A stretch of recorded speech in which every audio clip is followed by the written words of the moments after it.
É de tanto que no livro de Deuteronômio, capítulo 28, Deus está dizendo que a recompensa daqueles que obedecem e também o castigo daqueles que desobedecem. E aqui nós vemos 3 jovens. E eu, lendo a vida deles, esses 3 jovens foram levados cativos para a Babilônia. Eles ainda eram moços, então tinha entre cerca de 15 e 16 anos e foram para a Babilônia, foram levados cativos. E o interessante é que eles pertenciam a uma família nobre. Ele não era assim simplesmente do povo. Eles não eram vassalos, como dizem. Ele pertencia à nobreza. Eles pertenciam à família real. E a ordem de Nabucodonosor, como ele era um grande conquistador, era uma época que a Babilônia estava crescendo, o rei Jeoiaquim, ele se rebelou contra a Babilônia. E aí o que acontece? Ele se rebelou, apesar de Deus dizer para ele: Jeoiaquim, não faz isso, obedece, anda direito, se arrepende, anda nos meus caminhos. Mas ele, quanto mais os profetas eram usados para dizer entre pela porta, ele dizia: não, você não está falando nada de Deus. E vinham os outros profetas que diziam assim: não, ele está falando mentiras. Então ele pegou e se deixou levar. E o que é que aconteceu? Ele pagou o preço pela desobediência. E pelo preço que foi pago, muitos de Judá, do reino de Judá, foi levado cativo para a Babilônia. Mas só que Nabucodonosor era um homem estrategista, um homem de guerra. Ele queria pessoas que agregassem ao seu reino. Ele vai e leva os 3 jovens. Na verdade, ele levou muito mais. Mas eu falo esses 3 jovens, 4 jovens, na verdade, que Daniel também foi incluído na lista, porque eles eram diferentes. E segundo alguns historiadores, dizem que eles, apesar do reino de Judá estar vivendo uma desobediência, uma idolatria muito grande, eles ainda permaneciam fiéis ao Senhor. E quando eles vão cativos, gente, quando a gente se encontra em qualquer situação, a primeira coisa que a gente faz muitas das vezes é esquecer da fé, é esquecer da obediência ao Senhor, é esquecer no Deus ao qual nós servimos, e a gente começa a questionar. Só que na história desses 4 jovens não existe uma passagem que diz que eles estão dizendo: por que Deus? Porque o Senhor me mandou aqui para a Babilônia. Oh Senhor, o Senhor não existe, não, mas eles propôs no coração deles serem fiéis a Deus. Aleluia. Irmãos, e quando nós propomos no nosso coração sermos fiéis ao Senhor, Ele é fiel e justo para honrar a nossa fé, para honrar a nossa obediência, né? Hoje eu acredito que qualquer jovem que estivesse nessa situação e o rei tinha dado uma ordem deles serem alimentados com iguarias finas, e eles tinham proposto no coração não se contaminar com aquela comida de lá da Babilônia. Por quê? Porque a comida era sacrificada a ídolos, e eles entendiam no seu coração que se eles comessem daquela comida, eles iriam se contaminar e eles estariam em desobediência a Deus. Mas era só uma comida? Não era só uma comida? Eles não estavam cativos? Não, mas eles preferiram honrar ao Senhor. Meu Deus. E quando chega aqui nesse capítulo 3, que Nabucodonosor, eu acho que ele... Eu estou falando as minhas palavras. Ele se achou o grande, porque ele era o tal conquistador. E ele disse assim: eu agora vou fazer uma estátua de mim mesmo em minha homenagem. Não era uma coisa incomum naquela época, não. Era uma coisa que todos os reis, conquistadores gostavam de fazer, que era para se exibir.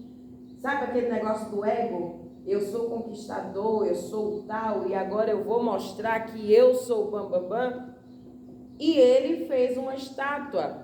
E alguns historiadores dizem que a estátua tinha aproximadamente 27 metros de altura. Que estátua grande, banhada a ouro, a cara do Nabucodonosor. E ele faz um decreto e manda anunciar no reino que ele queria que todos os oficiais, que todos que pertencessem à linhagem real, fossem lá para a grande inauguração. Mas não era só uma inauguração, era que ele queria também mostrar que ele era um Deus aqui na terra.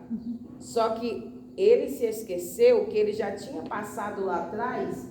Deus já havia falado com ele em sonhos e usou Daniel para pegar e revelar o sonho para ele.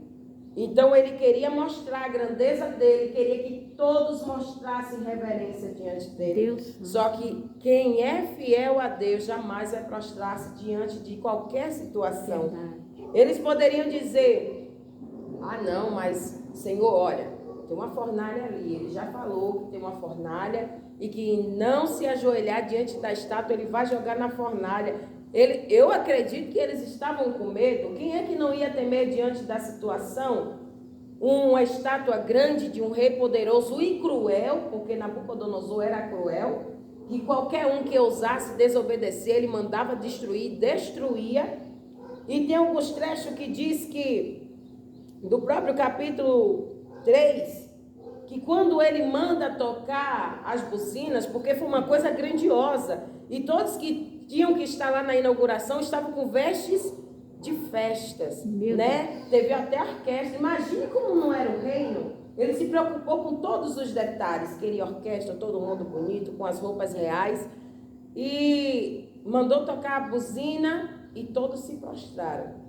Só que lá no meio daquela multidão, apenas 3 ficaram de pé. Eita, glória. E alguns dizem que, como eles eram homens de destaque, porque eles eram grandes, Deus fez prosperar aqueles jovens naquela região, naquele país, naquela nação, de uma tão grande forma, que muitos que chegaram ali tinham inveja da prosperidade deles. Mas não era uma prosperidade de dinheiro, mas era uma prosperidade de posição. Porque no reino não havia ninguém mais inteligente do que aqueles meninos. Não tinha. Porque Deus deu a capacidade para eles extraordinária, porque só Deus pode fazer isso na vida do ser humano. Aleluia. E quando todos se ajoelham, eles permanecem de pés. E tem alguém observando. Olha que ontem o pastor da Noicina, ele falou assim: olha, não se engane, nós somos observados. A Bíblia diz que nós somos rodeados de uma tão grande nuvem de testemunha. Não é só os anjos que nos observam, não é só os demônios que nos observam, mas nós somos observados por onde nós passamos. Amém. E quando eles estão lá de pés, alguns homens caldeus disseram: ó rei, o Senhor não falou que era para estar todo mundo prostrado diante da estátua? Mas tem 3 judeus. Ele sabia que aqueles meninos não eram dali. Ele sabia que eles eram judeus. E eles tinham raiva dos judeus, porque os judeus eram diferentes. Meu Deus. E os judeus chegaram naquela nação e foram prósperos. Tinham uma posição que qualquer pessoa queria ter. Mas foi Deus que colocou eles naquela posição. E aí ele vai e denuncia aqueles 3 jovens. E o rei fica irado e diz assim: manda chamar eles aqui. Eu vou tocar de novo. Vocês vão se prostrar. E aí toca de novo e nada daqueles meninos se prostraram. Nada. Ele disse: manda chegar eles aqui, já vai logo com violência, porque quando os soldados vão buscar ele, não vai chegar assim e dizer: vamos lá, meu filho, vamos lá, o rei está te chamando. Não, porque era uma ordem de desobediência. Eles estavam em desobediência a uma ordem do rei. E quando eles chegam lá diante lá do Nabucodonosor, ele vai e pergunta assim: mas é verdade o que estão me dizendo? Vocês tiveram uma coragem de fazer tudo isso? Eu imagino ele pensando no seu coração: mas vocês têm posição, eu dou uma vida boa para vocês, vocês governam junto comigo e vocês não vão se prostrar a uma ordem?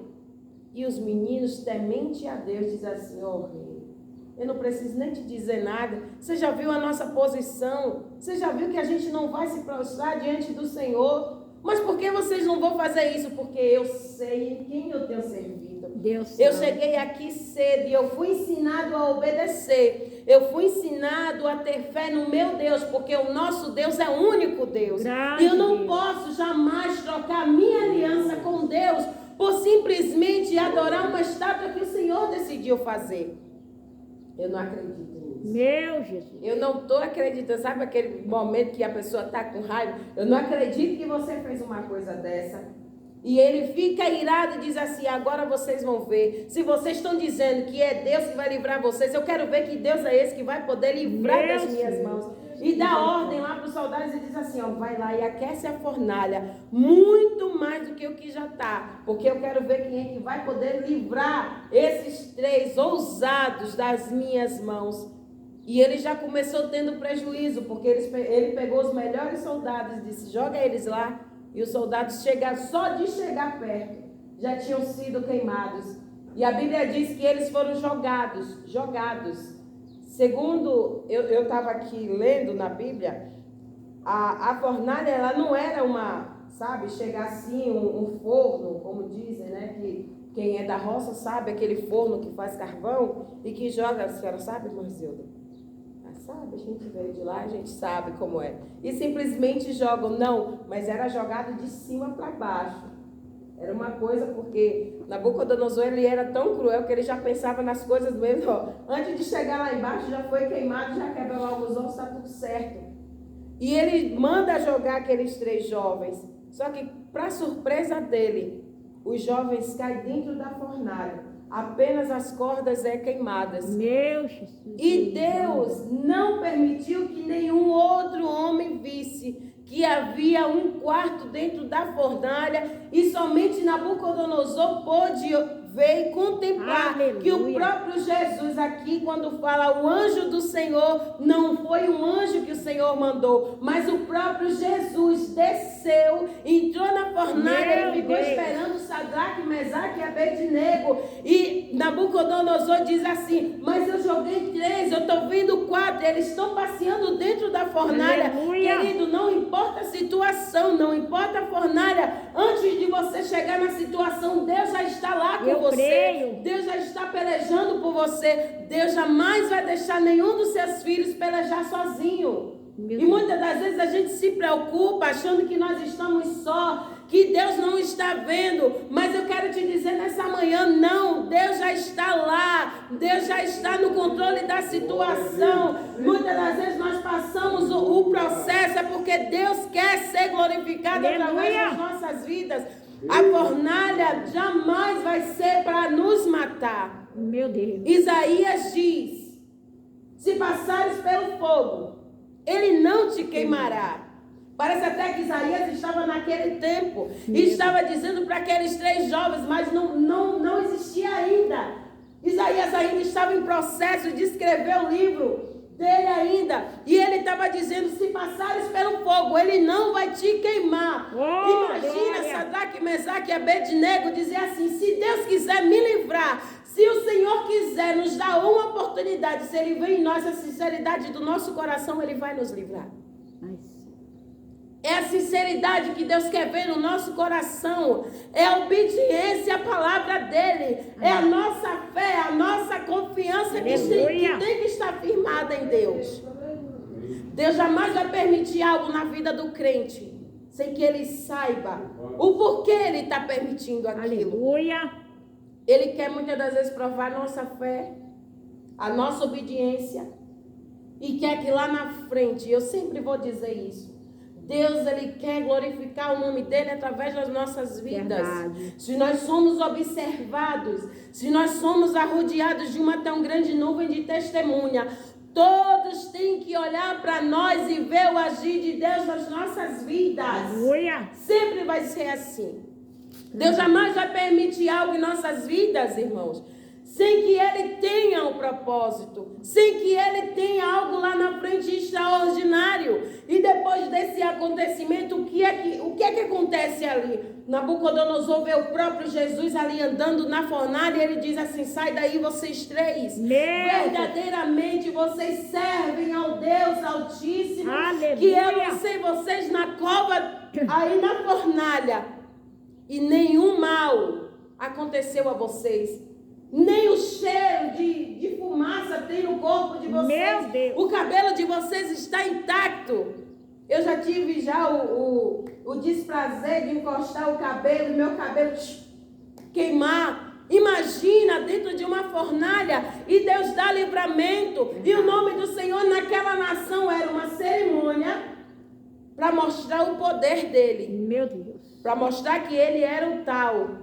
Mas naquela cerimônia, aquele reino pôde ver que só existia um Deus, só existia um Deus único e verdadeiro. E ele diz assim, olha, vocês saem daí e chama todo mundo, vem cá, olha, não tem nem o cheiro de fumaça dele, o cabelo dele está tudo igualzinho como eu joguei.